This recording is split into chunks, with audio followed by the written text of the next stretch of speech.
Welcome to the Codecast podcast. Real-world insights for your daily medical coding and billing processes. And now, here's your host, Terry Fletcher. Hello, everyone, and welcome to the Codecast podcast. Today, my name is Terry Fletcher. So it seems like the big topic of the week is shared or split visits for 2022. And my friend Christine Hall and also a trusted colleague out there, and that would be Betsy Nicoletti, both have been sharing information on this, not only if you join Coding Intel, which is Betty's service, but also Christine Hall has some great LinkedIn live short videos that she does as well, some live, and then you can listen to them later. And so I was just, kind of looking all over this information. I've been updating it as well in some of my Medicare updates. And I thought, you know what, it's probably time to share some with my Codecast listeners, because I think this can be very confusing and we want to make sure that you are on the right track.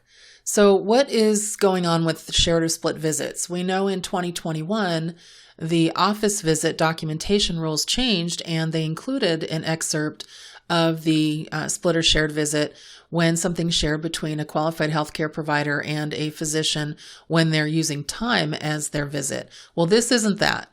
What this is, and it's specific because they also, when I say they, I'm talking about Medicare and CMS, they actually took something out of of the code book and basically said that this is how you're going to do some things. We're going to take out instructions for shared visits, critical care, nursing home. They took out a lot of things and then said in there that they were going to add back in some things when it came to the split or shared visits. So we want to be on the same page with that, because it's going to change again in 2023 just for time. But right now they use a word called substantive, and it's hard to say. So the substantive amount of the visit. But what these are is, again, they're in a facility setting, and they are E&M services performed jointly between a physician and a non-physician practitioner. Now, this is a qualified practitioner, whatever you want to call that practitioner, whether it be a PA, nurse practitioner, clinical nurse specialist, somebody who can report directly to Medicare. Some of you call them QHPs, ARNPs, NPPs, however fits in that. It's not an RN, it's not a medical assistant, it's not any clinician that can't bill direct to the Medicare payer. So what this service includes, again, facility, is it may include both face-to-face and non-face-to-face, which makes me a little nervous, because if it's non-face-to-face, it's not the same as what you think of when you think of 2021 rules in the office. You have to get that out of your mind. We are still under the 97 and 95 guidelines in the hospital. So we're talking about hospital codes.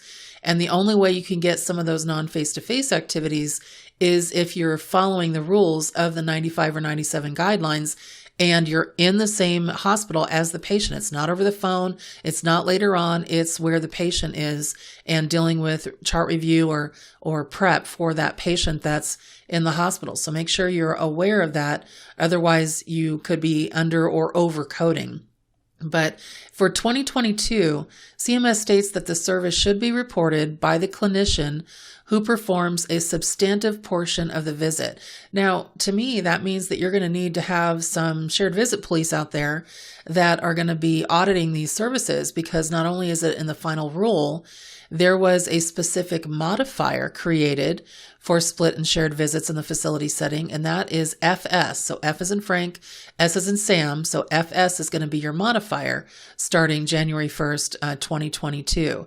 And so we want to make sure that we're clear when we're providing these services that not only are we using the modifier when it's appropriate, but remember that CMS is not going to allow shared services in an office setting anymore. So even though it may be in CPT as a direction for the 2021 office visit rules, they're not going to allow it in the office setting anymore. They're only going to allow it in the hospital setting.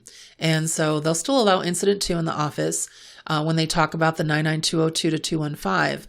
But let's be clear, beginning in 2022, you've got shared services, split or shared services, I should say. And this would fall under inpatient hospital, observation, emergency, nursing facility services, except from the mandated visits, which have to be performed by a physician. And that's part of that participation rule.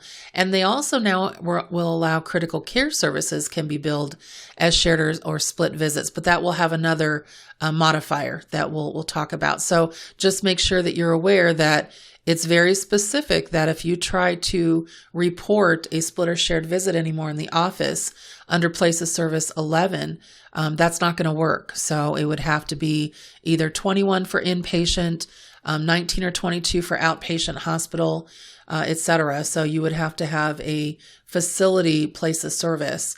Otherwise, that could get you into trouble if you were ever audited. And again, make sure that you're aware that one of the things that was brought up on this substantive portion in the final rule is that, and I'll quote from the section in the actual rule, it says, example, one section has to be any face-to-face portion of the visit, while another section defined it as one of 3 key components of the E&M service. So either the history, HPI, physical exam, or medical decision-making. And so they're saying that given recent changes, you have to have all of that there. So just know that you have to understand the difference between what we're allowed to do in the office and then what we're allowed to do in the hospital. So it's really important that you're clear on the difference in that information. So what does substantive mean? So this is why I think they did this, and I say they meaning CMS. So CMS believes the rate of payment should be at 85% if the physician is not performing the substantive portion of the service.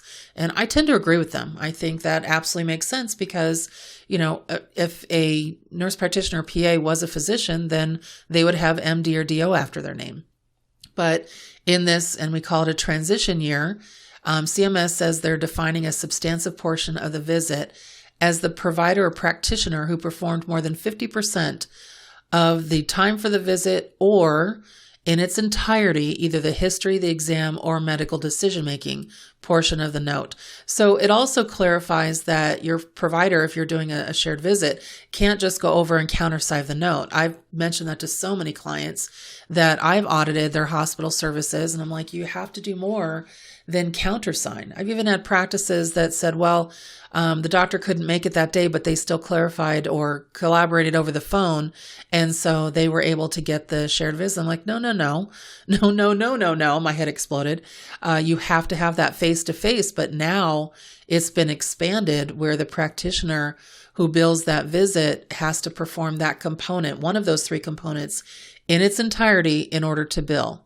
Okay, so if the history is used, then both practitioners take part of the history who performed the level that was substantive, so at least 50% of that. Now, in 2023, it's going to be based mostly on time, but you have to look at the specifics of the history, the exam, or the medical decision making. And just remember, you're not talking about incident 2 or any of that. This is hospital services.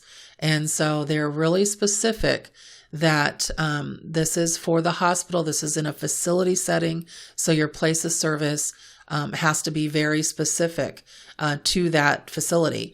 Otherwise, you will get this kicked out if it's ever looked at. And don't think of if it's going to be audited, it's when. And so it's really important to make sure that you're understanding what that substantive means.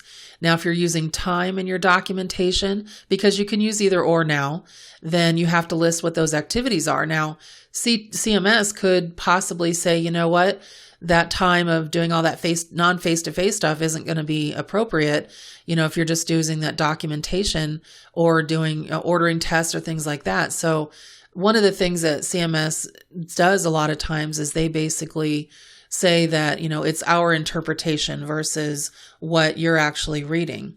And the other thing is that when they talk about documentation of shared services, the billed shared services must identify the 2 individuals who perform the service. So they pointed out in prior years, they put in there, and this is clear, this is, I quote, any individual who is authorized under Medicare to furnish and bill for their professional services, whether or not they are acting in a teaching role, may review and verify, so sign and date, the medical record for services they bill And so they said that in prior years they said that, but now they want, again, that substantive information. So that time, that documentation, and that portion of that information. So it's still a little bit confusing, but if you go to the final rule and you're looking at page 426, 430, 438, 445, and 446, thank you, Betsy, for that. You want to make sure that you have that.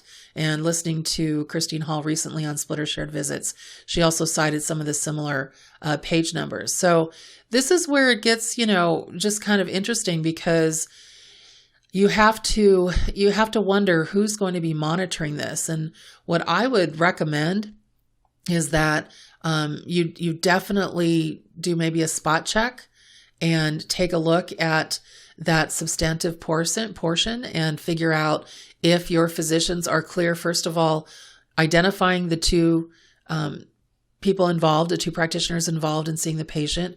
Was the correct modifier FS used? Was it time or key components? And how can you tell from the record who did the substantive portion of either the exam history or medical decision-making? And what were the actual face-to-face and non-face-to-face services? You have to put everything down there for that information. And so it's just really interesting when they talk about all these services of that portion in 2022. They're saying that's the practitioner who gets to bill for the service.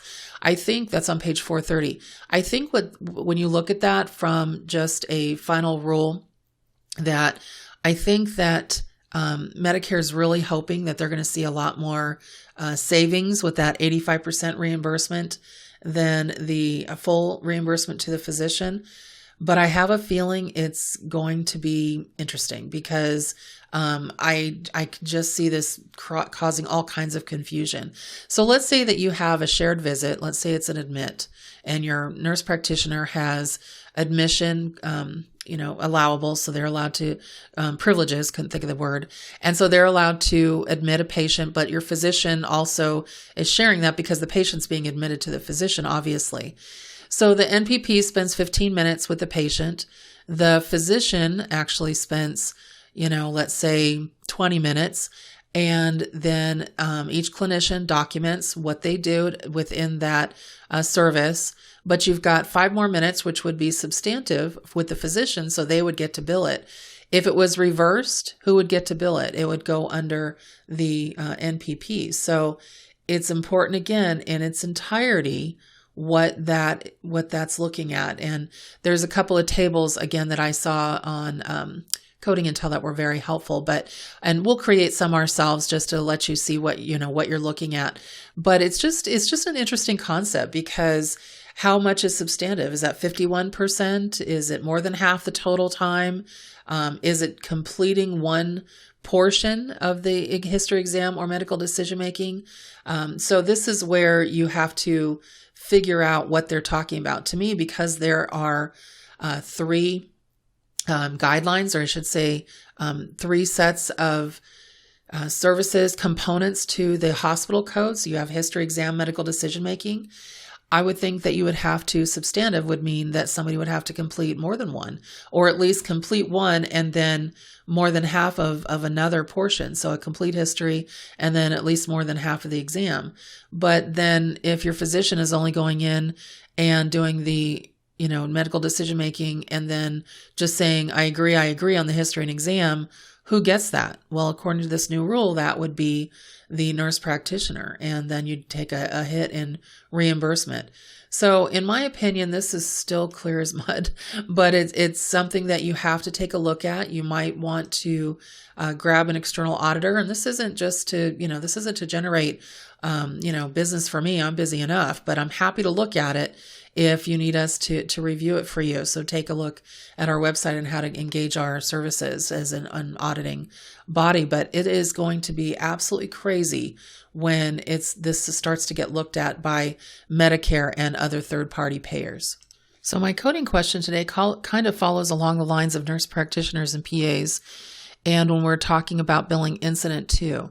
So this question actually was addressed a couple of years ago, and it found its way on a couple of websites, and I'm going to actually update my position and clarification based on some research I'm doing, based on, or I've done, and also based on how I've seen a lot of the Medicare MAC carriers apply incident 2 rules.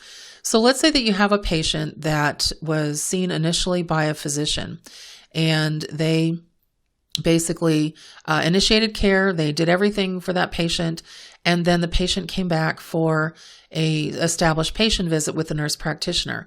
Well, let's say at that initial visit, the patient was found to have hypertension, and they prescribed a medication for that patient. When the patient came back in, let's say a couple months later, they found that they had maybe an elevated blood pressure. They took it a couple times, and the nurse practitioner decided to, on their own, decided to modify that blood pressure medication, not change it, same medication, but modify it in a different dosage and call that new prescription in. Is that still billed under incident 2 if all of the rules are met? Well, back in the day, I would say a couple of years ago, I would have said it's a gray area, and you'd probably be okay with that because the physician basically already made a plan of care and it was the same medication. But, fast forward now in 2022, I'm going to change my position on that and I'm going to be a little bit more strict in my recommendation. And this also, I'm going to, thank one of my good friends now from LinkedIn, and that would be Christine Hall. She's an expert at this. I love when you get these people that are in your life that you respect, that are subject matter experts, and you can feed off of each other, because it makes you really think and do a little bit more due diligence and figure out what's going on. And as an auditor myself, it just really makes you say, okay, let me start applying this as what I'm doing in my job. And as I started seeing things, I kind of agree with how Christine put it, that, and this is very simplistic, if in the initial visit the doctor didn't have a note in there that said something to the effect that we're going to try this medication if the patient has any increases in her blood pressure on a consistent basis, my nurse practitioner will make that adjustment. If that was not within the note, or we will adjust that patient on an established patient visit when they return to the clinic, then to me, that's not billed incident 2. That nurse practitioner made a decision on her own to change the course of how that doctor initially started the care for that patient, and I don't think that definition of incident 2 is met.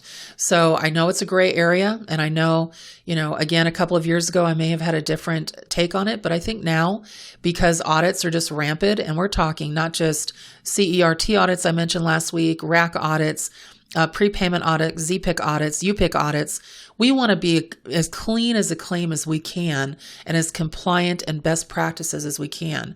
And it's really up to the documentation on how the patient is going to be treated, initiated, and moving forward with the help of a mid-level provider based on what the doctor initiated.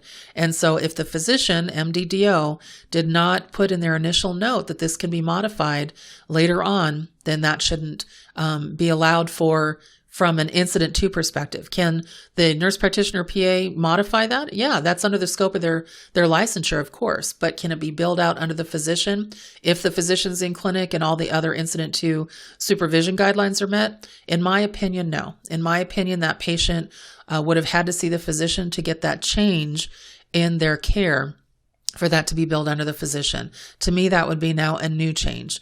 So just a clarification for anyone who listens to the Codecast. I know somebody brought it up to another professional colleague of mine, and it just made me think to, let me go back and really rethink this based on the audits I'm seeing and based on what some of the payers are seeing. So I'm going to update my position on that. Okay, so some personal information today. Oh my goodness.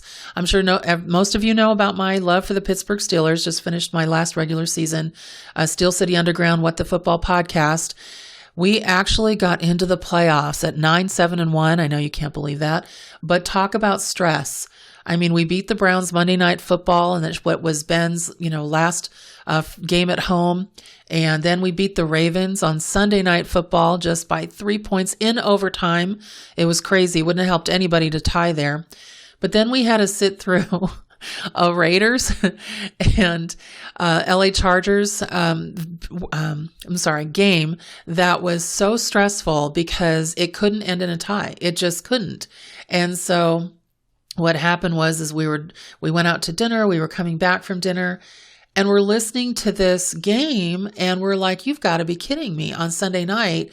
Back and forth, terrible coaching decisions. And the thing is, if in that game it ended in a tie, both of those teams were in. So they basically could have just started the game, both took a knee, 0-0, and they're both into the playoffs. Luckily, that's not how football is played. It's more competitive and hopefully has more integrity than that. But guess what? It went into overtime at 29-29. Then they went 32-32, and I almost lost my mind. And at the very last 2 seconds of the rain, in bad weather, this basically turned into a kick the field goal, let's pray, 45 yards out, and we won. So, or I should say that the Raiders won and sent the Steelers to the postseason. So we're playing Kansas City, so nobody expects us to win. The line opened at minus or plus 12, so we're basically just going out to have fun. But the fact that it had so much was riding on a game is crazy. So anyway, just wanted to let you know I'm having a good week. We won our game. We got into the playoffs, and next week I could be upset and crying and really depressed because Ben Roethlisberger will be done, but such is life, all good things come to an end, especially after 18 years in football. Anyway, I probably went on long enough about football, but you guys know me. I love my football. So everyone, make it a great day and a great week. And thank you for listening to the Codecast podcast.